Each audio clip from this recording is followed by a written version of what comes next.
ನಾನು ಇವತ್ತು ರಾಜ್ಯದಲ್ಲಿ ಬರಗಾಲ ಇದೆ.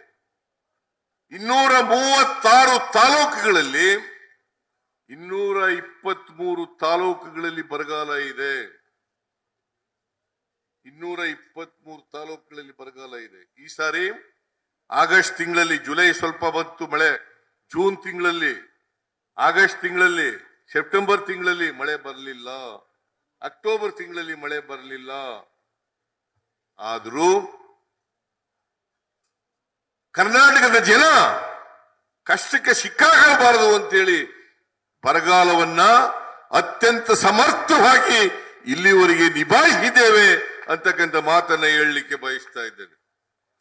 ಕುಡಿಯ ನೀರಿಗೆ ತೊಂದರೆ ಆಗದ ರೀತಿಯಲ್ಲಿ, ಜಾನುವಾರುಗಳಿಗೆ ಮೇವಿನ ತೊಂದರೆ ಆಗದ ರೀತಿಯಲ್ಲಿ, ಜನಗಳು ಗುಳೆ ಹೋಗದ ರೀತಿಯಲ್ಲಿ ನೋಡ್ಕೊಳ್ತಕ್ಕಂಥ ಪ್ರಯತ್ನವನ್ನು ಮಾಡಿದ್ದೀವಿ. ನಾವು ಸೆಪ್ಟೆಂಬರ್ನಲ್ಲಿ ಮೆಮೊರಾಂಡಮ್ ಕೊಟ್ಟು ಕೇಂದ್ರ ಸರ್ಕಾರಕ್ಕೆ, ಸೆಪ್ಟೆಂಬರ್ ತಿಂಗಳಲ್ಲಿ ಮೆಮೊರಾಂಡಮ್ ಕೊಟ್ಟು ಅವರು ಕೇಂದ್ರದ ತಂಡ ಬಂದಿತ್ತು, ಬರಗಾಲ ವೀಕ್ಷಣೆ ಮಾಡ್ಕೊಂಡು ನೋಡ್ಕೊಂಡು ಹೋದ್ರು, ಕೇಂದ್ರ ಸರ್ಕಾರಕ್ಕೆ ವರದಿ ಕೊಟ್ಟರು. ಆದ್ರೆ ಇವತ್ತಿನವರಿಗೆ ₹1 ಕೊಟ್ಟಿಲ್ಲ. ಕೇಂದ್ರ ಸರ್ಕಾರ ಇವತ್ತಿನವರೆಗೆ ಒಂದೇ ₹1 ಕೊಟ್ಟಿಲ್ಲ. ರೈತರ ಬಗ್ಗೆ ಬಹಳ ಮಾತನಾಡ್ತಾರೆ, ಯುವಕರ ಬಗ್ಗೆ ಬಹಳ ಮಾತಾಡ್ತಾರೆ, ಮಹಿಳೆಯರ ಬಗ್ಗೆ ಬಹಳ ಮಾತಾಡ್ತಾರೆ. ನಾನು ಸ್ವತಃ ಪ್ರೈಮ್ ಮಿನಿಸ್ಟರ್ನ ಭೇಟಿ ಮಾಡಿ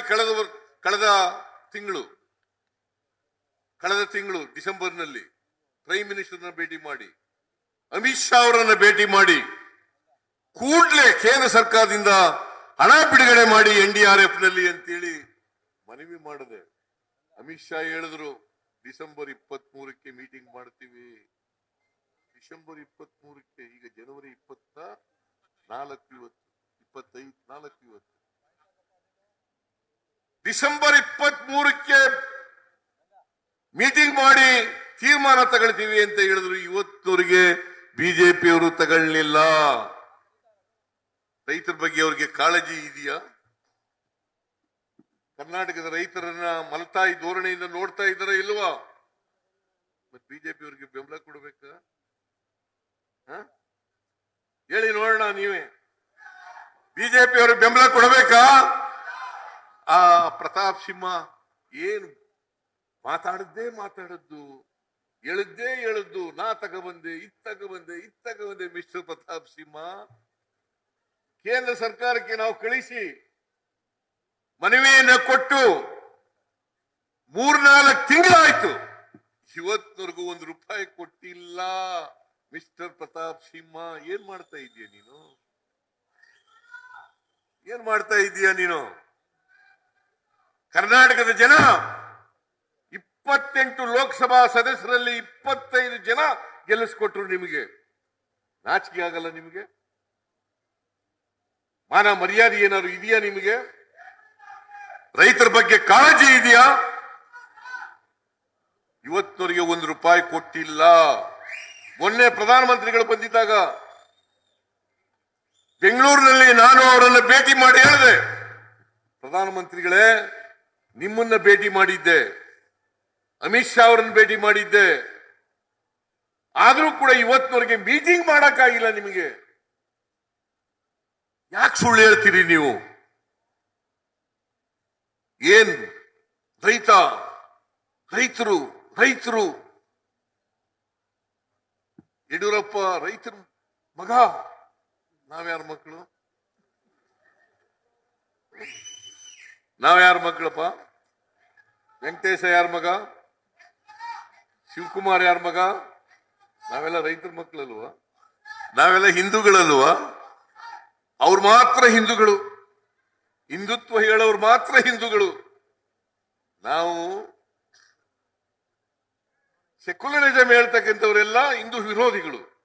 ನಾವು ಎಲ್ಲ ಜನರು ಕೂಡ ಒಗ್ಗಟ್ಟಾಗಿರ್ಬೇಕು, ಒಂದು ತಾಯಿ ಮಕ್ಕಳಂತೆ ಇರಬೇಕು, ಒಂದು ಕುಟುಂಬದವರಂತೆ ಇರಬೇಕು ಅಂತ ಹೇಳೋರು ಕಾಂಗ್ರೆಸ್ ಪಕ್ಷದವರು. ಎಲ್ಲ ಧರ್ಮದವರು, ಎಲ್ಲ ಜಾತಿಯ ಜನ, ಎಲ್ಲ ಭಾಷೆಯ ಜನ ಒಂದು ಕುಟುಂಬದವರಾಗಿರ್ಬೇಕು. ಏನಂತ ಹೇಳಿದ್ರು ಕುವೆಂಪು ಅವರು? ಈ ಸಮಾಜ ಸರ್ವ ಜನಾಂಗದ ಶಾಂತಿಯ ತೋಟ ಹಾಕ್ಬೇಕು ಅಂತ ಹೇಳಿದ್ರು. ಏನಂತ ಹೇಳಿದ್ರು?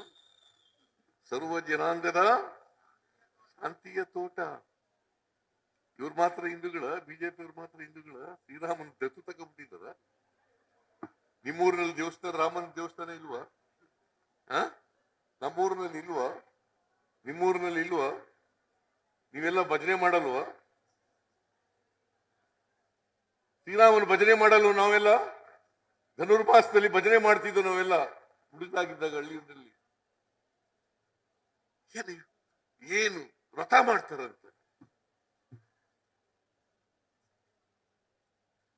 ಶ್ರೀರಾಮನ ಪೂಜೆ ಮಾಡ್ತಾರಂತೆ. ನಾವ್ಯಾರು? ನಾವು ಶ್ರೀರಾಮನ ಭಕ್ತರೇ. ಅದಕ್ಕೆ ಮೊನ್ನೆ ಶ್ರೀರಾಮ ದೇವಸ್ಥಾನ ಉದ್ಘಾಟನೆ ಮಾಡಕ್ ಹೋಗಿದ್ದೆ ನಾನು. ಜನಗಳ ಕಲ್ಲು ಕೂಗಿಸ್ದೆ, ಜೈ ಶ್ರೀರಾಮ್ ಅಂತಕ್ಕಂಥದ್ದು ಬಿಜೆಪಿಯವರ ಆಸ್ತಿ ಅಲ್ಲ. ನಾವು ಕೂಡ ಶ್ರೀರಾಮನ ಭಕ್ತರೇ. ಜೈ ಶ್ರೀರಾಮ್ ಅಂತ ಹೇಳಿದೆ ನಾನು. ಜೈ ಶ್ರೀರಾಮ್. ಏನ್ ಇವ್ರು ಮಾತ್ರ ಗುತ್ತಿಗೆನದು? ನೀವೆಲ್ಲ ಹೇಳಲ್ವ ಶ್ರೀರಾಮ್ ಅಂತ ಹೇಳಲ್ವಾ? ಶ್ರೀರಾಮನ ದೇವಸ್ಥಾನಕ್ಕೆ ಹೋಗಲ್ವಾ? ಬಿಜೆಪಿಯವರು ಹೇಗೆ ಜನಗಳನ್ನ ಮರಳು ಮಾಡಿ ದಾರಿ ತಪ್ಪಿಸಿ ಹಿಂದುತ್ವದ ಹೆಸರಿನಲ್ಲಿ ಅಧಿಕಾರ ಹಿಡ್ಕ ಕೂತಿದ್ದಾರೆ ಇವತ್ತು. ನಾವು ಹಿಂದೂಗಳಲ್ವಾ? ಇವರು ಶಿವಕುಮಾರ್ ಹೇಳಿದ್ರು, ನನ್ನ ಹೆಸರು ಸಿದ್ದರಾಮಯ್ಯ, ನನ್ನ ಹೆಸರಿನಲ್ಲೇ ರಾಮ ಇದ್ದಾನೆ. ಸಿದ್ದರಾಮಯ್ಯ. ನಮ್ಮ ಅಪ್ಪನ ಹೆಸರು ಸಿದ್ದರಾಮೇಗೌಡ, ನನ್ನ ತಮ್ಮನ ಹೆಸರು ಸಿದ್ದೇಗೌಡ, ನನ್ನ ತಮ್ಮ ಇನ್ನೊಬ್ಬ ತಮ್ಮನ ಹೆಸರು ರಾಮೇಗೌಡ, ಇನ್ನೊಬ್ಬ ಅಣ್ಣ ಹೆಸರು ಮಾದೇಗೌಡ. ನಾವೆಲ್ಲ ಹಿಂದೂಗಳಲ್ವಾ? ಇವ್ರು ಮಾತ್ರ ನ್ಯೂಸ್ ಫಸ್ಟ್, ನಿರ್ಭೀತಿಯಿಂದ ನಿಮ್ಮ ಪರವಾಗಿ.